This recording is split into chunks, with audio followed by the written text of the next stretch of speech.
C'est un chiffre qui va augmenter avec le vieillissement de la population. En France, près d'1 million de personnes majeures bénéficient d'une protection juridique. Que se cache-t-il derrière les mots tutelle ou curatelle? Bien souvent des idées reçues sur ces mesures qui permettent d'améliorer la vie des personnes vulnérables. Arthur Déhay et François Pesquet ont recueilli le témoignage de Sarah. Sarah est en curatelle depuis 23 ans. Elle retire son argent à la banque, elle fait elle-même ses courses, elle finance sa passion pour ses poupées. Là, par exemple, 60 €, celle-ci.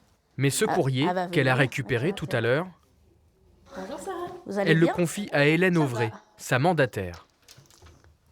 Recensement des équipements de votre logement, effectivement, c'est un rendez-vous. La box aussi, j'ai fait des démarches toute seule. Ça vous a pas stressé de faire les démarches là toute seule? Non. Non. Non, ça a été, je me suis débrouillée toute seule. Quelle évolution, Sarah? Pour Sarah, Pas trop, les non. choses vont bien mieux qu'il y a 20 ans. Oui, il m'a dit sans curatelle, hein. Je serais à la rue. J'avais un revenu et puis je payais les factures. J'avais du mal à gérer l'argent du coup. À découvert, en difficulté, elle a demandé elle-même une mesure de protection juridique.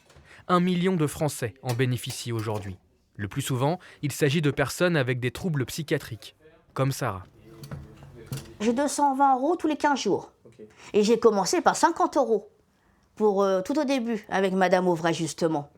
La mesure de curatelle, qui est la mesure la plus prononcée par les tribunaux, c'est une mesure d'assistance. Donc ce sont des personnes qui ont des difficultés à faire leurs démarches administratives, la gestion financière et patrimoniale, et donc on va leur apporter une assistance. Un accompagnement qui permet d'éviter la rue, de sortir de la pauvreté.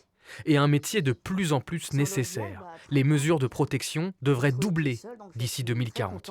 On a vraiment souvent l'image, le grand public, de quelqu'un qui est derrière son ordinateur, qui gère des documents, l'argent, etc.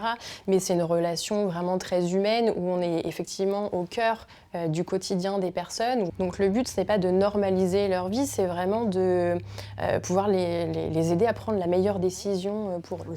Au menu de leur prochain rendez-vous, un projet déménagement. Car Sarah peut désormais envisager l'avenir avec sourire. Je suis plus tranquille, on va dire. Voilà, je serai plus zen.